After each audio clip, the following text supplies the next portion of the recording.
aqui citando, irmãos. Olha, essa mensagem é muito longa. Eu vou até onde der aqui. Se eu tiver a oportunidade de concluir outro dia, eu concluo, tá? Eu não vou correr da mensagem, porque eu quero explorar bem essa mensagem. Eu quero que entre no coração de vocês. O primeiro texto que eu trago é o seguinte: Oséias 4:6, parte A. O meu povo foi destruído porque lhe faltou conhecimento. Conhecimento, se você entrar no Aurélio, ele vai trazer sinônimo: entendimento. Mas não se trata aqui de uma mera informação. Tem gente gorda de informação. Tem gente que estuda. Eu não sei se vocês já perceberam que os grandes PhDs, professores de universidade, doutores, pós-doutorados, eu tenho que falar em linguagem clara,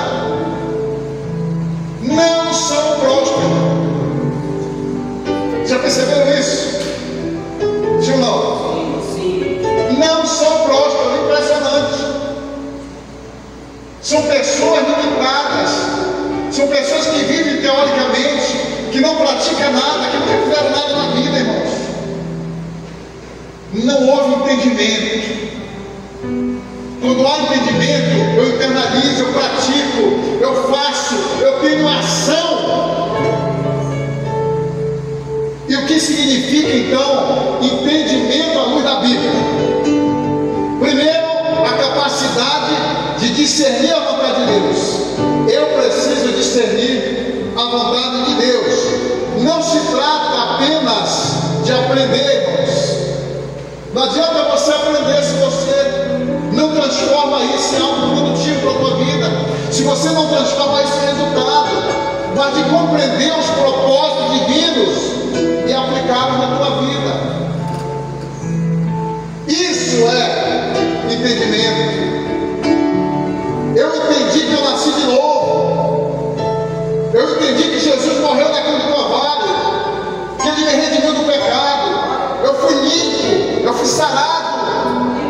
E por que eu tenho que andar novamente numa vida de pecado?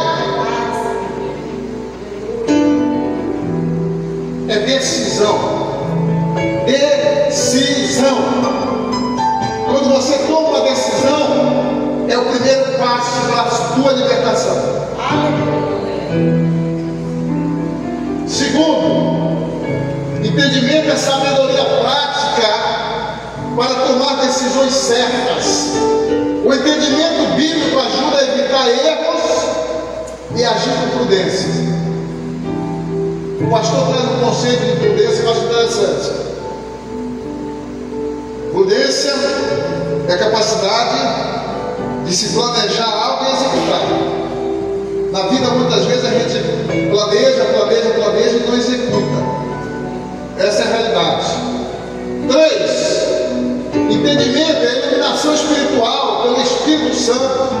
O cristão cresce no entendimento conforme busca intimidade com Deus e medita na sua palavra. Aí adquire entendimento. A fé vem pelo ouvir, o ouvir pela pregação da palavra. Se tu entender que é só ouvir, ouvido, não vai acontecer nada. Mas se você pegar esta palavra, começar a colocar em prática, a tua vida começa a ser transformada. E à medida que a tua vida é transformada, a tua fé aumenta mais. É assim que aumenta a fé, irmãos. E por último, entendimento é transformação da mente. O verdadeiro entendimento leva à renovação da mente. Está lá em Romanos 2:12, que a gente estudou aqui na sala de discipulado na semana passada. E é um viver segundo o Espírito. Tá? Esse é o entendimento. Em resumo, tá? O entendimento na Bíblia não é apenas o conhecimento humano, não, mas uma dádiva de Deus que permite ao homem enxergar a verdade, viver com discernimento e caminhar segundo a vontade divina.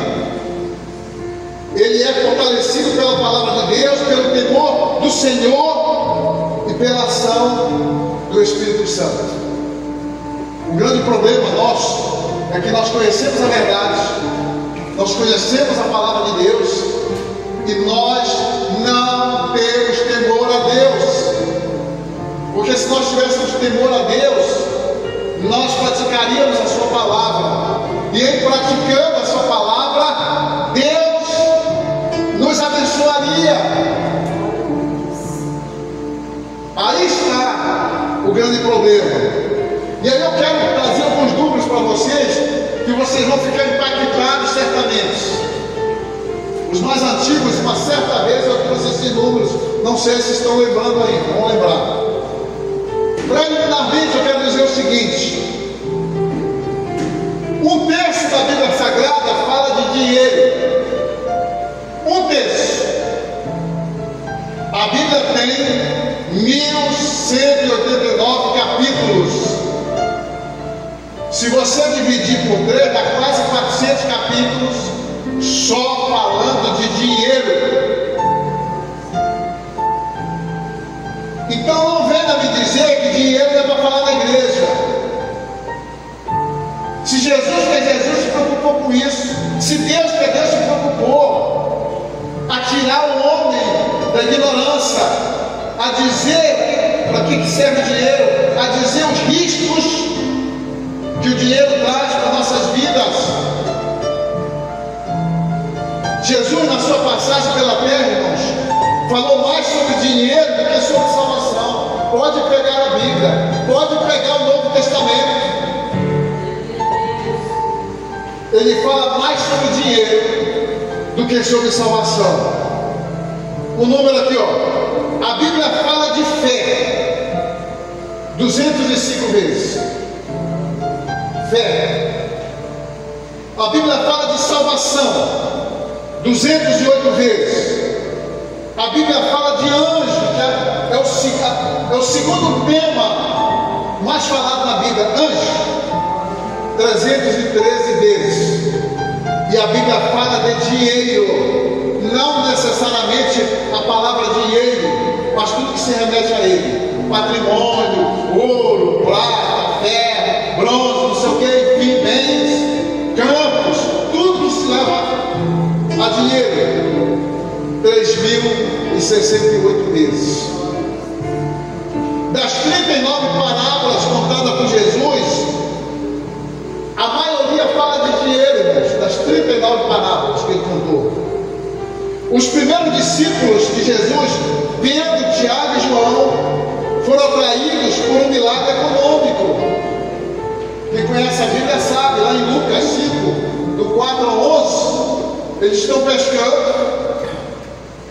Jesus chega, eles estão lavando a rede, passaram a noite toda pescando, não pegaram absolutamente nada. Aí Jesus pede o barco emprestado, pede que eles levem um pouco afastado da praia para não ser comprimido pela multidão. Jesus prega para aquela multidão e no final ele diz: olha, traz o barco ao largo e lance a rede à direita. E aí Pedro diz: mas Senhor, nós passamos a noite toda pescando e não pegamos nada. E aqui tem um rema, tá?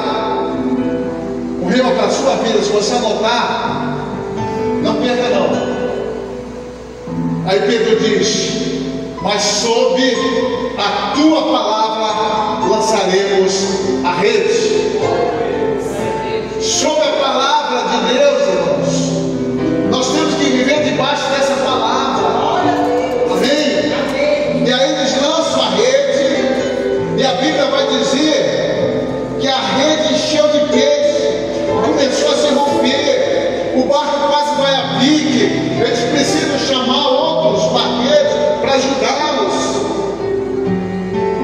E quando Pedro vê isso, ele corre, se prostra diante de Deus, diante de Jesus, e diz: Senhor, o que é isso? que eu sou pecador. Então Jesus conquista eles com milagre. Um milagre econômico, irmãos. Agora ele obedeceu. Ele lançou a rede, mesmo contra as evidências naturais, ele lança a rede. E o que nós estamos fazendo? Nós estamos lançando a nossa rede? Nós estamos fazendo algo? Nós estamos obedecendo a palavra? O último milagre de Jesus junto aos apóstolos também foi econômico. Jesus havia morrido, ressuscitado, tinha feito as primeiras aparições, mas disse: olha, manda que meus irmãos vão para a Galileia, que lá eu vou me encontrar com eles. E aí o que acontece? Eles estavam ali todos tristes. Agora o que nós vamos fazer? Porque o Espírito Santo ainda não tinha descido. Sabe o que eles pensaram em fazer? Voltar para a vida anterior. É assim que muitas vezes nós fazemos, irmãos. É assim que muitas vezes nós fazemos. Nós queremos desistir. Nós queremos voltar para trás. E eles tentaram fazer isso. Pedro diz: eu vou pescar. Quem é que vai comigo? Aí mais 7 disseram: eu vou também. Mais 6, fizeram 7. E Jesus já tinha dito no primeiro milagre: deixe tudo aí e sigam-me, porque eu vos farei pescadores de homem. Eles estavam novamente querendo pescar peixe, e Jesus já tinha dito que o faria pescadores de homens, ou seja, almas. E aí Jesus aparece para eles. Aí Jesus faz a seguinte pergunta: amigos, tem o que comer aí? Tem de algo para comer? E o que eles dizem? Não temos. Aí se repete o milagre. Passamos a noite pescando e nada pegamos. Aí Jesus novamente leva o barco mais largo, ao largo, e lança a rede à direita. E a Bíblia diz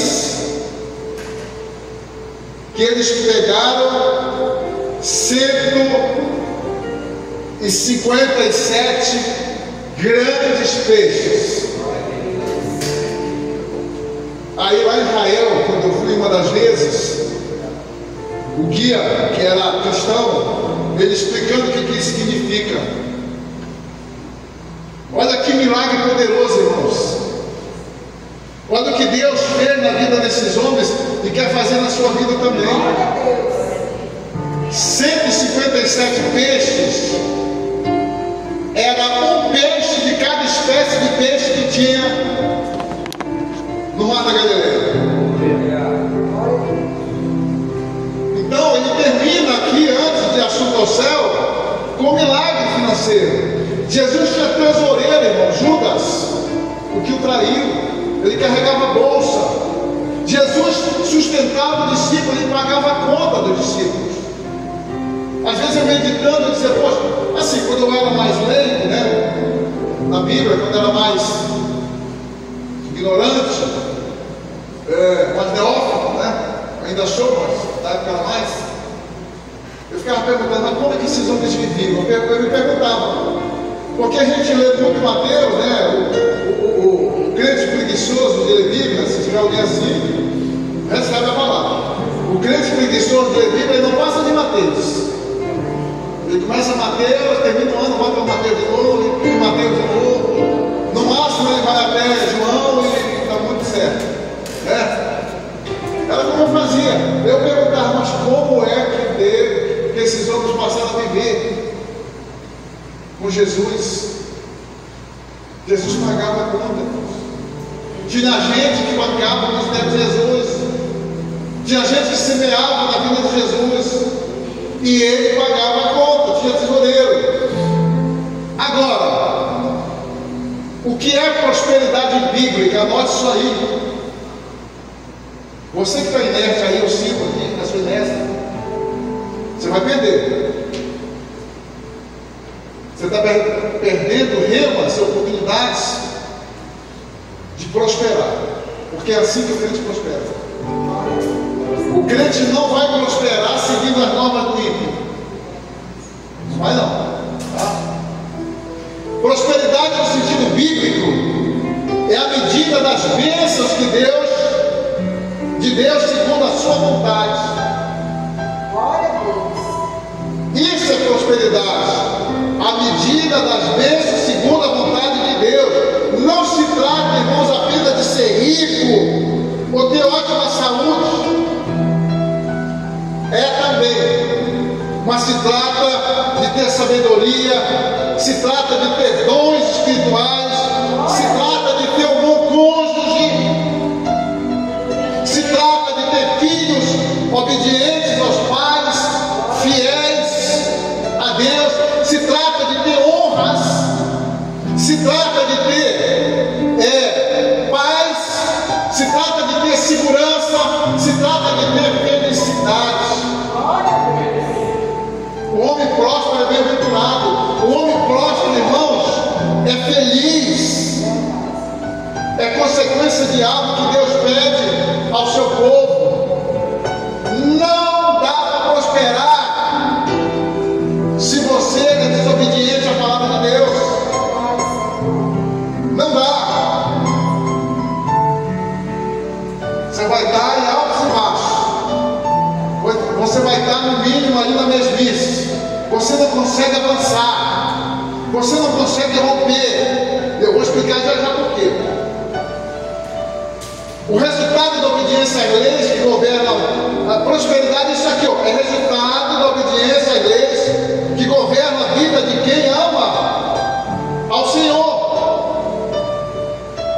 A forma que eu demonstro que eu amo a Deus é através da minha obediência à sua palavra.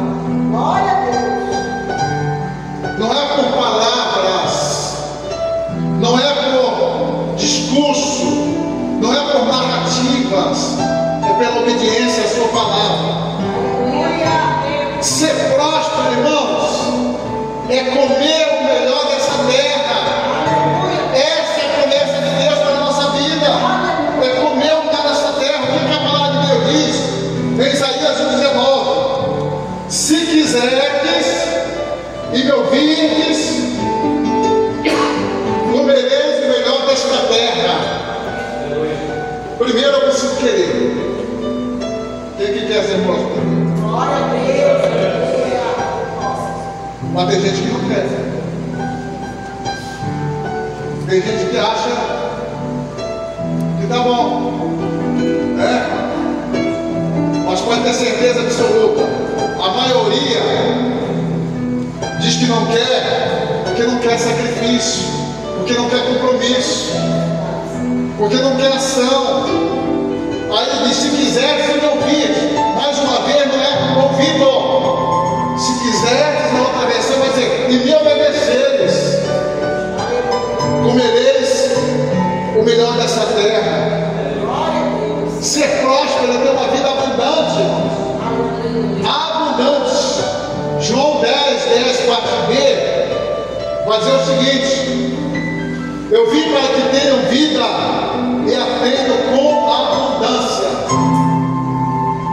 A primeira parte vai falar o seguinte: o ladrão vem senão para matar, roubar e destruir. Aí ele diz: mas eu, Jesus Cristo, eu vim para que tenham vida e a tenham com abundância. É mentira esta palavra, irmãos. É mentira esta palavra. O Espírito Santo está mentindo para nós.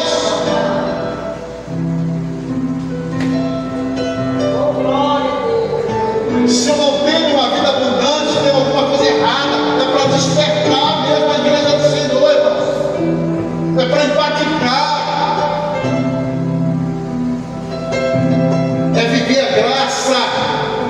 de Deus. 2 Coríntios 8:9 vai dizer o seguinte, porque conhecereis a graça de nosso Senhor Jesus Cristo, que sendo rico se fez pobre, olha só, por amor de vós, para que pela sua pobreza vos tornasses ricos. É pela graça de Deus. Jesus nunca foi pobre. Jesus era pobrezinho. Jesus não era pobre. Jesus era rico. Ele se fez pobre para que em tudo nós pudéssemos enriquecer. E não adianta espiritualizar a palavra, não. Mas ele está falando de riqueza espiritual. Não, ele está falando de tudo. Ele está falando também de riqueza material. Ele está falando de bens, ele está falando de casa, ele está falando de boa alimentação. De tudo.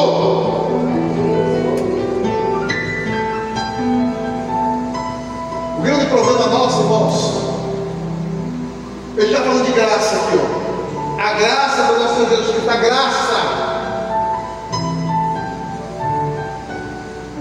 O grande problema nosso é que nós recusamos a graça de Deus e queremos viver pela sua misericórdia. Esse é o problema. Pela sua misericórdia. Não é isso que Deus quer. Deus não promete e nem diz para vivermos pela sua misericórdia. O texto diz que nós temos que viver pela graça. A misericórdia de Deus, ela se renova a cada manhã, a razão porque nós somos consumidos, ou seja, já era muito teu. Porque Deus é misericordioso, Ele não permite. Você sabe qual é a diferença de misericórdia para graça? É forte como eu vou dizer agora. É para revoltar. É para você dizer: basta! Basta! É para você dar um basta.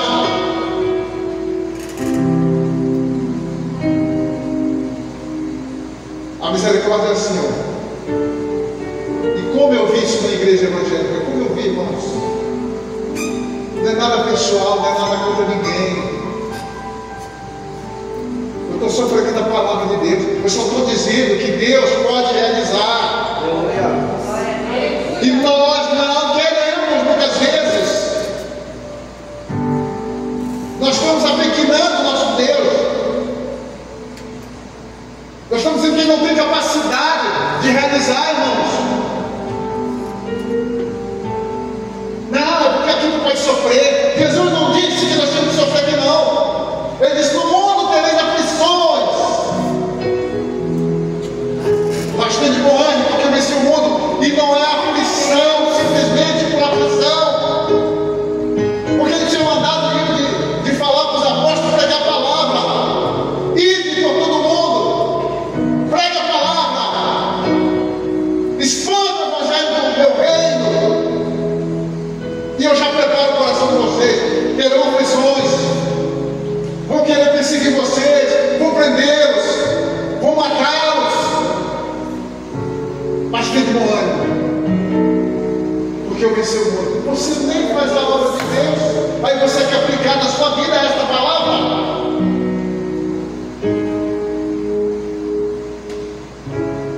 Aflição. Ele não promete facilidade, mas Ele também não nos priva de uma vida abundante. Ele não nos priva. A misericórdia é assim, A pessoa acorda, abre a geladeira, tem uma garrafa lá, nem água tem. Não tem nada. Eu vi isso muito na igreja. Testemunhos, como como se isso fosse assim, algo supra extraordinário. Isso chama-se resignação negativa, irmãos. Sabe o que é isso? Resignação, é me resigno quando tem algo que eu não posso mais por ele. Agora é como eu entregar a morte. Eu orei com um pastor, nós estamos orando com um pastor, está muito doente, um homem de Deus, mas de repente ele chega e diz assim: olha, acabou, não dá mais, eu não quero mais ir para o hospital, eu não quero mais gastar dinheiro com o médico, eu não quero mais ficar tomando remédio, me leva para minha casa para eu morrer lá. Isso é resignação negativa. Nós precisamos nos resignarmos com aquilo que Deus tem para nós de grande, de bênção, é isso? Então a misericórdia é assim: você abre a geladeira, só tem uma garrafa e nem água tem. Aí você vai orar, aí você vai clamar a Deus. Aí mais tarde, alguém chega: irmão, eu vim trazer aqui uma cesta básica, eu vim trazer aqui R$100, eu vim trazer aqui algo. Isso chama-se misericórdia. Deus não vai deixar faltar pela sua misericórdia, mas Ele não quer que você viva assim.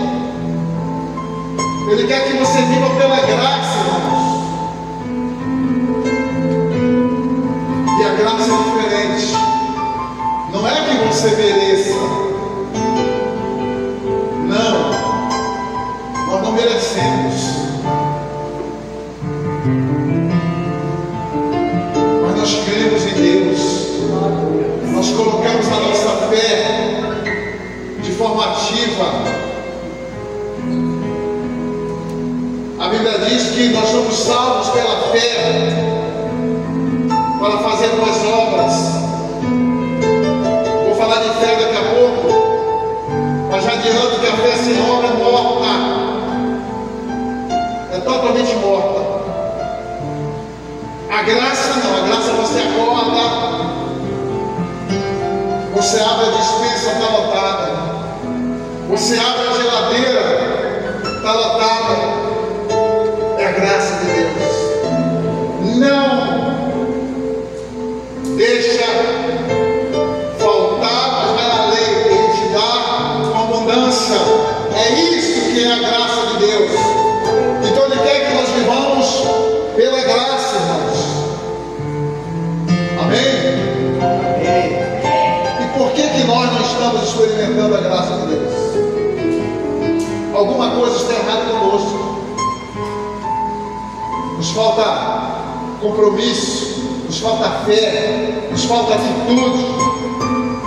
Vamos entender um pouquinho porque isso aconteceu, né? Vamos falar aqui da queda do homem e a separação de Deus. Gênesis 2, 15 e 7 nos mostra, olha só, vou te mostrar agora na palavra porque você está vivendo a misericórdia e não a graça.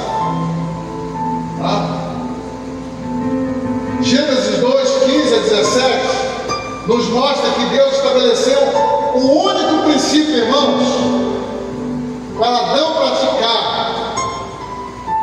Um único princípio. E esse princípio manteria a estabilidade, a sua estabilidade, e dava sustentação à sua vida abundante e eterna.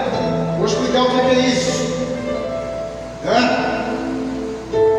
Ou seja, o temor a Deus no cuidado com o seu patrimônio.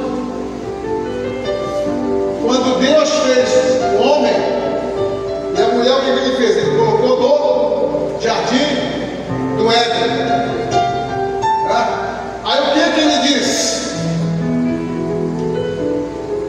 Vocês estão vendo essas árvores todas aí, ó? milhares, árvores frutíferas. E ele disse para o homem o seguinte: olha, de todas as árvores do jardim vocês podem comer, menos dessa aqui, ó, a árvore do bem e do mal. Em outras palavras, o que Deus estava dizendo? Esta árvore é patrimônio meu, não toque nela, porque no dia que vocês tocarem, vocês vão morrer.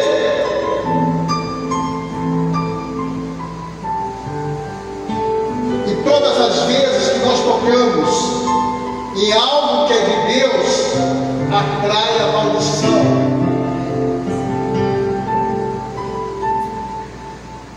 Adão, ele quebra então o princípio. Satanás, através da serpente, chega, induz a Eva, e ela induz seu marido, e eles comem. Eles quebram um princípio. E nesse momento, o que acontece? Adão constitui para ele um novo Deus. E esse Deus, o próprio Jesus revelou que ele se chama Mamon. Ao tocar naquilo que é de Deus, ele constitui a ele e ao homem, de um modo geral, a humanidade de modo geral, um novo Deus. E quando ele faz isso, o que isso gera? Gera morte propriamente dita e a morte da sua prosperidade. Foi isso que aconteceu. E aí o que acontece? Quando ele faz isso, abre uma fenda em sua alma que o separou de Deus. Aí nós conhecemos a história, o que Deus disse? Porque você tocou naquilo que não era para ser tocado. Aí eu quero parafrasear: você tocou no meu patrimônio. Aí o que eu aprendo? Que a maioria dos crentes, irmão, não são prósperos porque toca naquilo que é de Deus. Você não aprendeu ainda.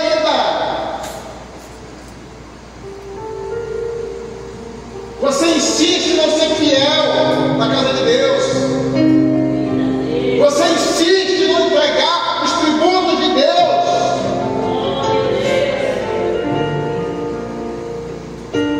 Não é maldição que eu vou dizer, que Deus já amaldiçoou.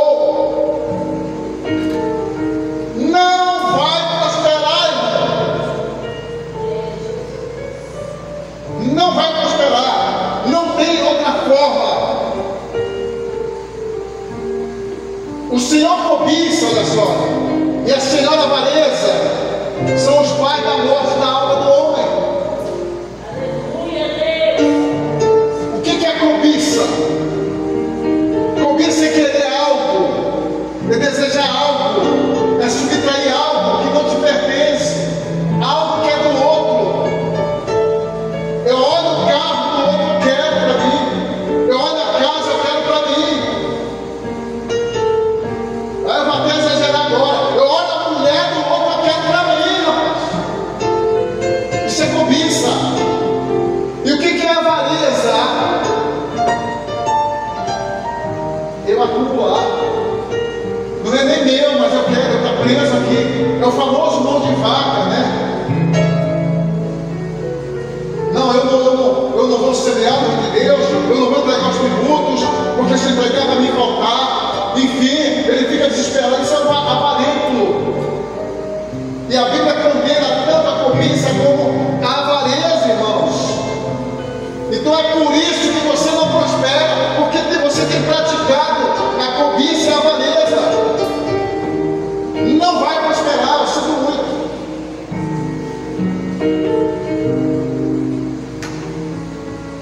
Mas Deus é tão misericordioso que Ele prepara uma saída. E que saída é essa? A regeneração da alma e da prosperidade dos filhos de Deus, os seguidores de Jesus. Aí nós vamos lá para Mateus capítulo 19, versículo 28, que vai dizer o seguinte: e Jesus disse-lhe: em verdade vos digo, que vós que me seguiste, quando na regeneração o Filho do Homem se assentar no trono da sua glória, também vos assentareis sobre 12 tronos para julgar as 12 tribos de Israel. Então, quando o homem toca naquilo que é de Deus, abre-se uma fenda, ele é separado de Deus, ele precisa agora ser regenerado. Só que nós vivemos, irmãos, uma regeneração fictícia.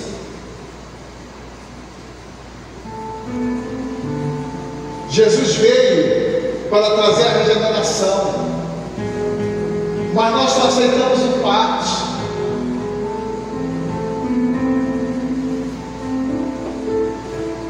O que é a regeneração? É reconstruir uma fenda que se abriu. Esta fenda precisa ser reconstruída.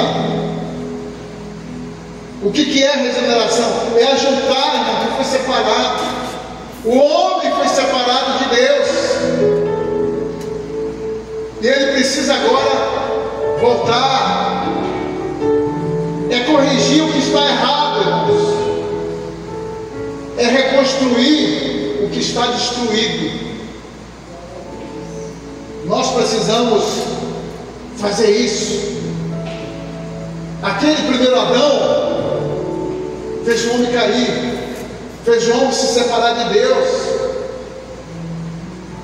Deus manda, envia um segundo Adão, que ele chamou de sumo sacerdote dos bens futuros, dos bens quitados. Hebreus 9:11 vai dizer o seguinte: revela que Jesus veio para tampar esta brecha que se abriu no coração do homem com o dinheiro ou com o poder aquisitivo. Foi o dinheiro, irmãos, que nos afastou de Deus. É o dinheiro que continua nos afastando de Deus. É o dinheiro que nos mantém longe de Deus. Você quer apostar? Quer que eu prove? Bruno, fica de pé aí.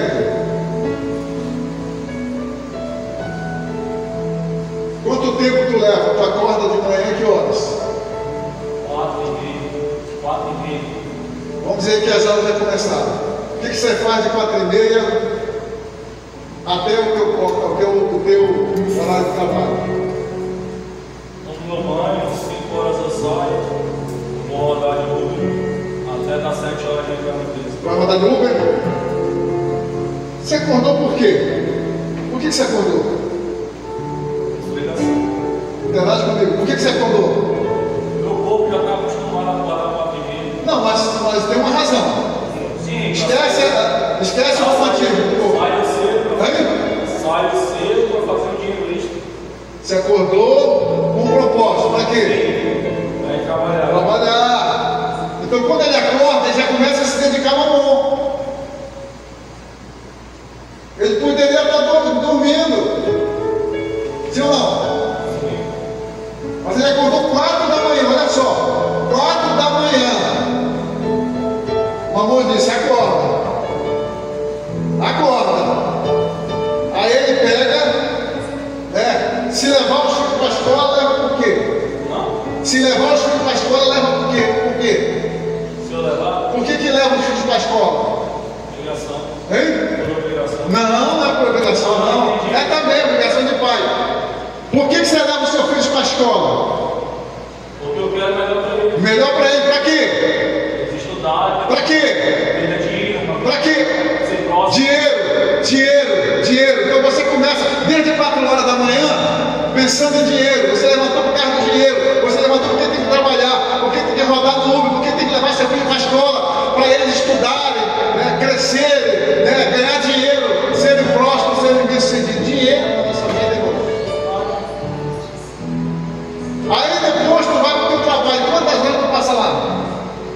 Das 7 às 17. Das 7 às 17. Dá quantas horas? 10. 10 horas com hora de almoço. 10 horas. 9 horas. Com mais 3 horas que você já tinha acordado, das 4 até 7, dá mais 3. Com 10, 13 horas. Quanto tempo você leva do teu trabalho para casa? Aí eu faço questão mais, pela alta atividade, eu até umas 7h30 horas da noite. Não entendi. Pela alta atividade do aplicativo, eu saio 5 horas, 5h30, roda até umas 7h30, 8 horas da noite. Aplicativo de novo. Sim. Você vai até 7h30 da noite. 8 horas. Vamos arredondar para 8. Isso. Então você acordou 4, agora você está até 8 da noite. Chego em casa mais 8h30, 9 horas. Olha aí.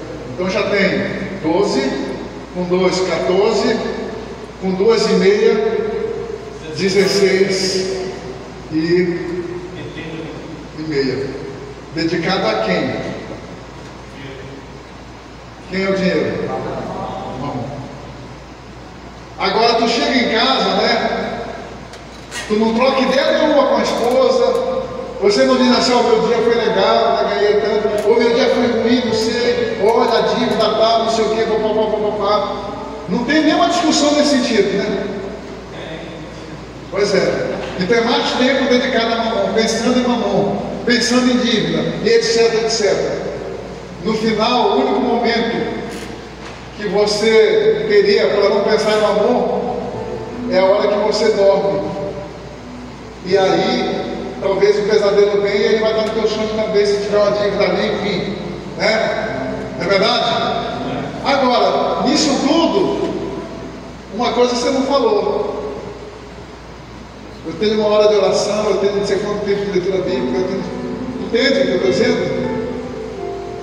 Vocês entendem onde que eu quero chegar aqui com a pregação? Né? O perigo. Esse é o grande perigo, irmãos. Nós dedicamos mais tempo a Mamon do que a Deus. Agora, como é que eu digo para Mamon que apesar de tudo isso, ele não é o meu Deus? Como é que eu digo para ele? Fidelidade a Deus. Glória a Deus. Eu reconheço que é Deus que me dá. Glória a Deus. E eu devolvo a ele aquilo que é dele. Aí eu tiro uma mão da minha vida. Só tem uma forma de tirar uma mão da sua vida, é isso. Aí tem os pregadores que vão dizer o seguinte: mas o dízimo não salva. Quem disse que o dízimo salva? Eu estou falando que o dízimo não salva? Eu estou falando que você colocar os teus tributos aqui vai te salvar? Sim ou não? Eu estou falando que se você não for fiel a Deus, você não vai prosperar, porque tu é crente em Jesus. Tu não podes fazer falcatrua, tu não podes roubar ninguém, enganar ninguém. Isso quem faz, irmãos, é o ímpio. Mas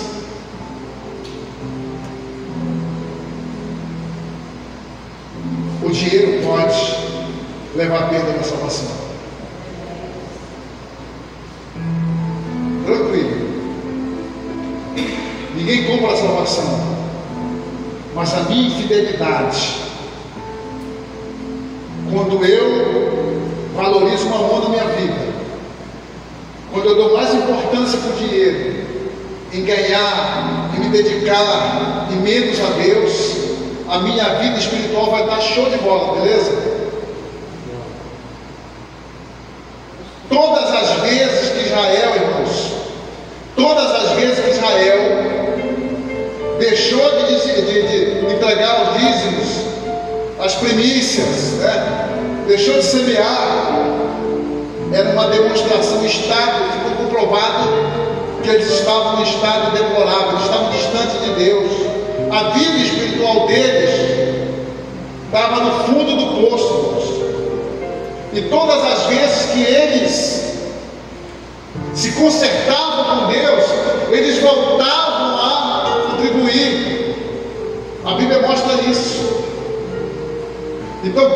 certeza absoluta, eu afirmo sem medo de errar. O infiel, a vida espiritual está ruim, está fraca, sem medo de errar. Porque o fiel, porque o crente de verdade,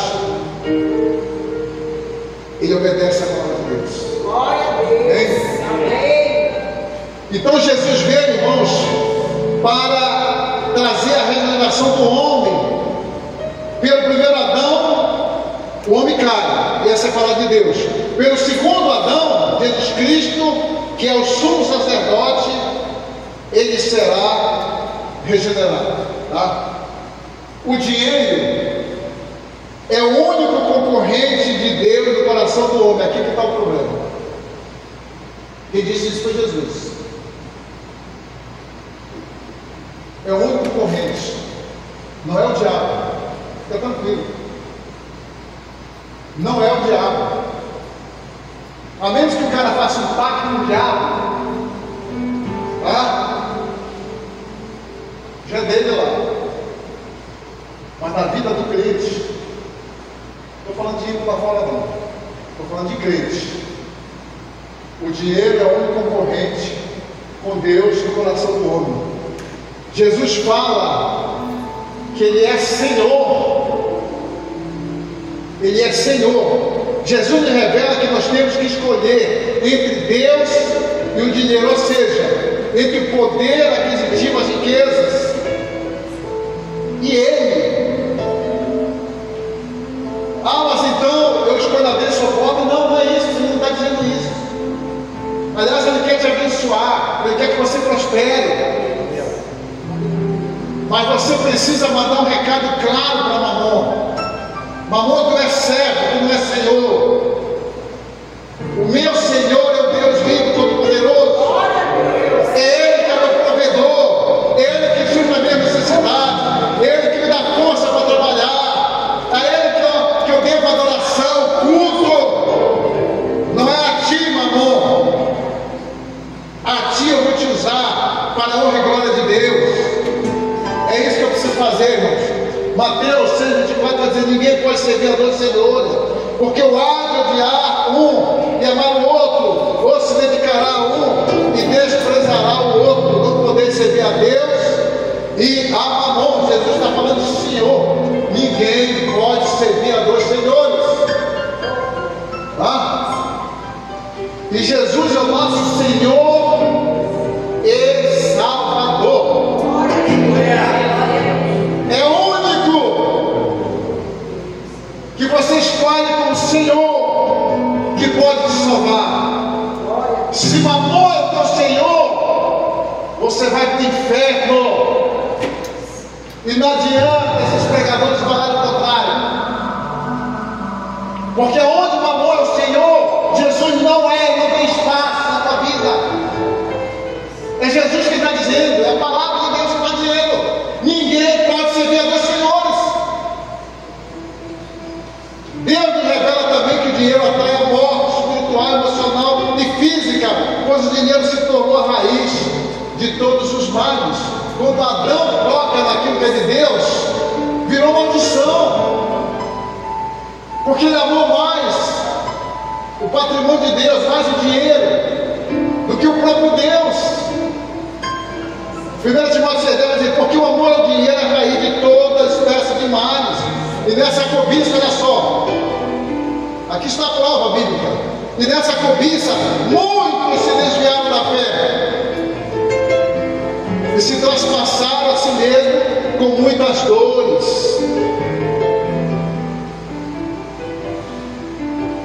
A infidelidade traz isso. Mas cedo ou mais tarde vai chegar a conta. Vai chegar a maldição. Se existe mal, vai começar sempre nessa área. E ainda que não aceitemos, mas se trata de uma verdade revelada pelo Espírito Santo que não mente das Escrituras. O dinheiro, o amor ao dinheiro é a raiz de todos os males.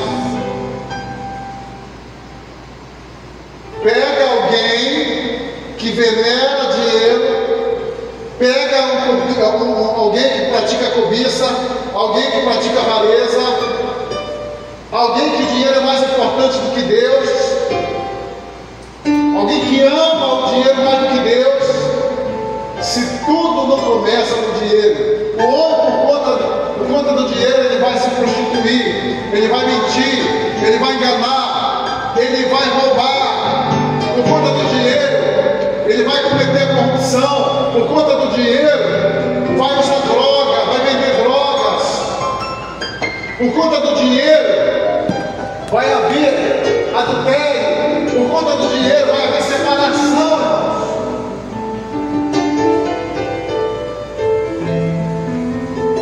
E aí vem o pregador dizer o seguinte: isso não tem nada a ver. Não se pode misturar o santo com o profano. Quem disse que dinheiro não é espiritual? Dinheiro é espiritual, irmãos. E é por isso que nós estamos pregando aqui. E eu vou concluir para a gente encerrar exatamente dizendo isso, tá? O dinheiro é altamente espiritual. Altamente espiritual. O dinheiro é um espírito. O dinheiro é um Deus que exige devoção. Simples assim. O dinheiro é um Deus. Ou você serve a Deus, ou você serve ao dinheiro. Não tem outra coisa.